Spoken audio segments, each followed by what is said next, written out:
Greetings, folks. This is your old friend Brad coming at you live from Utah's Hogle Zoo today on Thursday. It's cold in northern Utah, cold and wet, but we're outside at the zoo, and boy, do we have a fabulous Facebook Live planned for all of you today. As you can see, we're taking every kind of precaution while we're out in the zoo, hence the mask. I will try to speak up. Really encourage your comments and questions, especially from the younger set, so send those our way. I look forward to seeing some of those roll in. Before I introduce our guest and we talk a little bit about what you can expect during this live, please remember to support your zoo. There's very many ways to do that through the zoo website. So go to the online store. Of course, the best way to support your zoo is to purchase a zoo membership. That is going to be great because we are going to reopen, folks. There's not a lot of things I can guarantee, but I do guarantee that. Also, there's a donate button you see on the screen. Any donations would be very much appreciated during this time of our closure. All right, let's get going. I'm going to whip the camera around and introduce our special guest, the fabulous Jason from the Animal Care team. Jason, where are we and what are we going to be talking about? We're up here at the Markhor yard, and we're going to be talking about our 4 Markhor boys here. Lisa's feeding Asia. They love their tasty treats. He's getting some grapes. Behind Asia is Dusty. He has the most judgiest face. Look at him judging us right now. Oh. And then the 2 in the back are Dash and Farah. And we're going to be doing a quick little training session with them, and then after the training session, we will try to get some weights on them. Oh, fantastic. You know, I love them. Roughly about 6 years old as well, and they came to Hogle Zoo from the Bronx Zoo. From the Bronx Zoo, and they're located here on the southern edge of Asian highlands because they're from Asia. Yeah, Central Asia and Western Himalayan area. Fantastic. All right, we'll follow you guys in. I remember when we got these guys 5 years ago, their horns were quite, they were I mean, hardly non-existent. Oh, yeah, much, and they were probably about a quarter of the size they are now as well. And now they're just beautiful, just filling out nicely. They got their nice big bushy beards. Their horns are getting nice and twisty. And they. Hey, happy birthday, Spencer in Wyoming. Thanks for joining us. We'll just keep walking up this way. Duck under your camera. No, you're good. Look how nimble they are, standing right on this log, folks. Yep, and if you want to come up. Thank you, Jennifer. Oh, yeah, okay. This way, yeah. Following you? Yep. Hey, guys. How's it going? Oh, you can just come around this way. The other guys might take a little while to get down here. Thank you, Tiffany, for your donations, for tuning in every week. We sure, guys. I hope you enjoy them. And yeah, I am a little nervous about them smacking me with their horns. Thanks for asking. Jason, what do they eat? So in the wild, these guys are just going to eat grasses, leaves, bark, little twigs. Here at Hogle Zoo, we give them mostly hay. Mostly hay. They'll get treats while we do training with them, just a high reward. Makes them encourages them to participate a little better. But then they'll snag on the grasses and the leaves that fall down as well here at the zoo. Oh, I see. Sure. And so what is she doing right here? What is that she's doing? Asia doesn't push everybody around.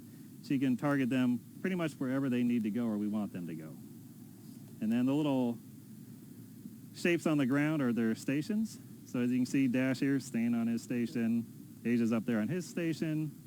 And then Dusty in the back is on his station. Farah is yeah, he's the lowest one on the totem pole, so all the people in here makes them a little leery of what's going on. Sure, because it's unusual to have folks folks in here with their cameras, their microphones. Sure, what's going on? The tips will break off a little bit. You can see they're not quite, you can see on Dash especially, his right, or his left, our right, the tip is broken off a little bit. And that'll just come from sparring with things, sparring with each other. It's made out of keratin, the same thing as our fingernails, so it'll just chip off every now and then. And I posted a video earlier of them sparring.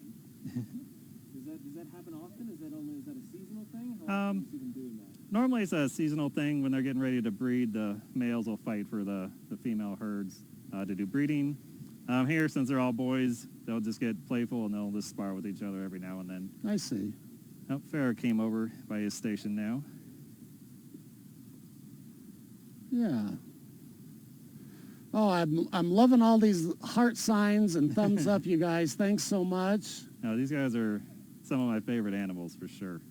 Now, I was asked a question that the keepers you can come in to this exhibit, right, to train them Yes. like we're seeing here and to feed them and such. Yeah. Certainly not the case with other animals. No, and even a lot of facilities won't go in with their Markhor. We were fortunate we got them young, so we got in there around them when they're about a year old. So they're used to us just moving around them and being kind of part of their herd. That is a valid point. What does their diet usually consist of? Mainly grasses, leaves, bark. That's what they're going to be eating in the wild. And I see they're getting, are those grapes? Those are grapes, yes. 3.5 feet. About 3.5 feet. So, Yeah. wow, these So can they- still grow a little They more. can still grow a little bit more.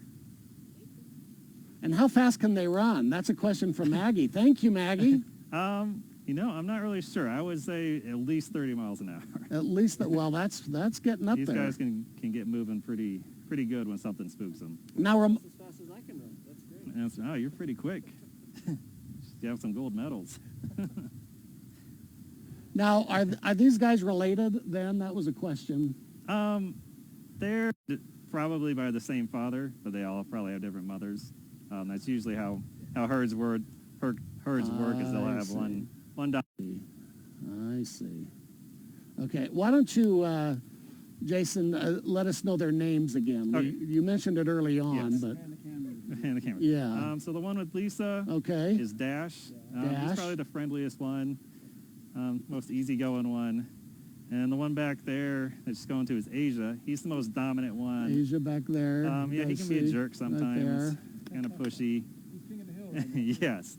And then the The one one on that's the just hill. going to now is Oh, Dusty. And Dusty over is- there behind he's- Dash. He's the coolest one. Oh. He kind of just hangs out. He does his own thing, judges you a lot. those goat eyes. And then the smallest one in the back is Farrah. Yes. I think he's the most handsome one.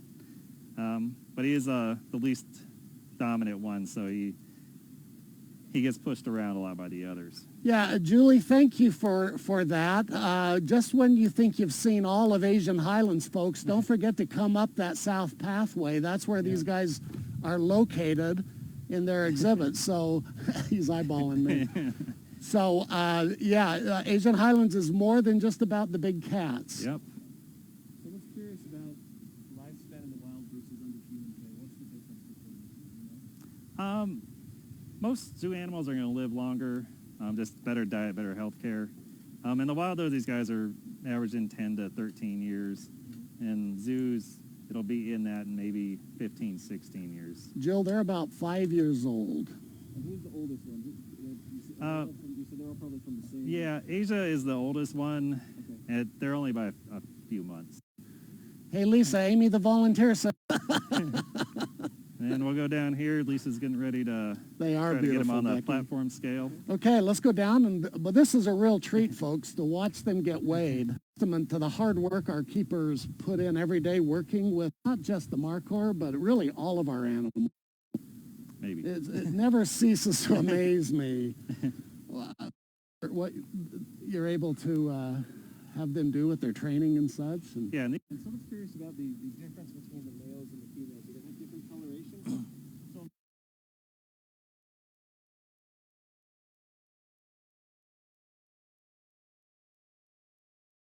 they'll still get kind of the twist, but not as many as the males get. And they're smaller than the males as well. They're probably closer to like 80 pounds. These guys are... oh, so these boys weigh about 130 pounds, guys. Well, I know some of you asked. Asia's like 180 something. Oh, I keep getting questions about the ramming capabilities of them too. Do they ever have you ever felt like they're going to ram you? I know that they spar with each other. Not really. These guys, when they do spar with each other, it's one of them looks for the higher ground to come down on them with their horns. But these guys are, for us, Asia will kind of, his back here will go up a little bit, start kind of walking sideways. And then you just tell him, you're like, stop it, knock that off. Nobody's impressed with you. Just. And if you do want to see a video, we posted one earlier on our Facebook page of them sparring, so you can see it there. Most of their communication is going to be visual, just turning sideways, trying to puff up and look bigger than they are. And is that the scale that they're stepping on now? Yes. Yeah, let me slide over here. You see them go up on that piece of plywood. 158. Or 158. I think he went down a little bit, or maybe went up. Yep, he went down 10 pounds. Someone needs more courage. As you can see, Asia is... I'm sure they do it on a day-to-day basis. Weekly. Now, somebody asked why their horns grow in curly. Do we know that? I'm not sure. Is that a Mother Nature question? I think that's a Mother Nature question. Yeah, I think so too. Hey, buddy. It's just one of the remarkable Yeah. aspects of the animal kingdom, folks. What sets these animals apart from many others. But when they were first discovered, a lot of people, their names, because their horns look like snakes. Oh, sure. These guys obviously don't eat snakes. They're herbivores, and they may try to investigate what a snake is, but not eat it. Sure. A little bit, yeah, we can tell. He's on his other station, but... And so, as you're weighing them, what do you find is it? Aren't going to fluctuate that much like an elephant. Week to week, it may be a pound. Gotcha. If it is something drastic, then we need to figure out what's going on with them. Okay, like she said, oh, he's down. It was from November. Okay, so it's been a bit. Yeah. Oh, yeah. And with the coats, Oh, hey, buddy. Here's So- a nice close look. Yep, that's Dash. Like I said, he's definitely the friendliest one. He'll come and check you out, see if you have any food. Any more questions rolling in on the Facebook side, Brad? Somebody asked if these horns with the male help them attract a mate. Is it part of that? I know the female have horns. Not really. They compete for sheep, so they're fighting each other with them. So the bigger, stronger the horns you got, they probably help better than that. Oh, sure. That's cute. That's right. Antlers fall off. Even I knew I was that. not testing you, I was just reminding. Yes. Deer and elk, they shed their antlers every year. These guys do not. I would guess if you frightened these guys, they'd come at you and gore you, but Yeah, it depends. They're most likely they're going to run. they're Unless just you going to get run. cornered, Yeah. and then they'll come at you. These guys, nothing really phases them too much except for helicopters. They don't like helicopters flying over their heads. Ah, yes. That's true with many of our animals for sure. In the wild, these guys, their predators are going to be like the snow leopards, lynx.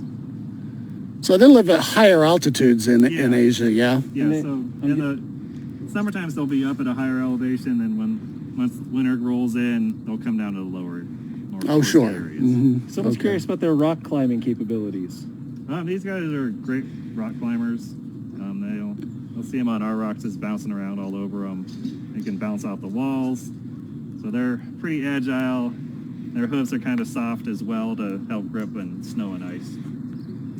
And yeah, I've seen them around on the rocks up here, and there's one coming up from up there. That is Dusty. Special hello to Grandma Bobbins. Thank you for joining There. us every time. Now, how long does it take their horns to grow in? Thank you, Heather. Maturity, they're going to mature, I believe, probably around 3 to 4 years of age. So that's when they start growing their horns? They're growing horns from birth, though. Oh, from birth? Yeah. Okay. So it takes 3 to 4 years to reach full length. Oh, to reach full maturity. Full maturity. But their horns are going to continuously grow. But like I was saying earlier, they're going to chip off and wear down a little bit. Now, are these guys threatened or endangered in the wild? Endangered. They are endangered, folks. And we have 4 of them, George. Thank you for that question. It's so beautiful. Yes. Scale still kind of smells like cats because he keeps smelling it. You said Oh. the scale smells like cats? Yeah. Which cats was this at last time, do you know? It Joey, this is a Markhor. M-A-R-K-H-O-R. Okay. You can go ahead and talk. Yeah, so yeah, these guys are definitely aware of their Not predator yaks. Smell, So she was saying it may smell like the tigers, the snow leopards, the armored leopards, the lynx. Could smell like all those guys. and even under human care, that instinct is still there when they smell that. It's still gonna be, whoa, what is this? Do I need to be scared of it? If it smells like I should be scared of it, but it's not doing anything, so I'm just gonna keep my distance kind of attitude. Yes, Melissa, just south of the cats on our south pathway is where you can see the Markhor. Yep, right across from the tigers. So when we open, folks, again, and hopefully it won't be long, we're hoping, come take a look at these guys. They're easily missed if you're not watching for them as you walk up and down the south pathway. So these are, again, the Markhor. We have 4 of them. They're absolutely stunning animals. Some of my favorite at the zoo, among my many favorite animals. I just love the Markhor. So thanks to Jason. Thank you for your time so much. And, of course, my partner in crime here, Jeff, handling everything on at 11:30 with another fabulous Facebook Live. Thanks for tuning in. Until tomorrow, don't forget to always be a champion for wildlife, and I'll see you then. Take care. Bye-bye.